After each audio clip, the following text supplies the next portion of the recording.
من هون شبي ከተማዋ እኮ እንደ ነገረክ መኪናው ለተጭኖ እንዲሁ እንደው ቀውጥ ሆኗል አበይ እንደው ምን ይሆናል ምኑ አሁን ከፊታችን ሰኞ ጀምሮ አበይ ምንድነው እሱ እኔ ከቶ ምን አውቄው አንተ አሃ አጀባ ሆየ ኤውልሽ ያማ ማለት ወሎ ኮምቦልሻ የኢንዱስትሪና ፋይናንስ ኤክስፖ በሚል መላው ኢትዮጵያ ተጠርቶ ያመረቱት ምርት የቴክኖሎጂ ውጤት አልባሳት መሂና አራሙኑ ቆጡ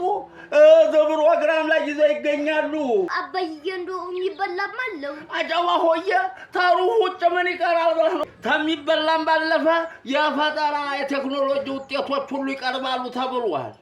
ታላቅ ኤክስፖ በኮምቦልቻ ከተማ መላው ኢትዮጵያ ህዝብ ይመጣል አጃኢብ ነው እናንተም ሂዲያችሁ እንግዲህ ምን አለ የከጀላችሁትን ገዝታችሁ እጣ በጣም መሆን ነው ማሬ እንግዲህ እንዝረቅሃ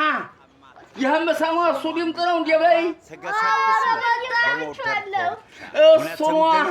በሉ እንግዲህ ይሄን እንሰማዋለን የወሎ ፈርጥ የኢንዱስትሪ መዳረሻ ኮምቦልቻ የኢንዱስትሪና ፋይናንስ ኤክስፖ አሰናድተናል በክብር ተጋብዘዋል አህሪቡ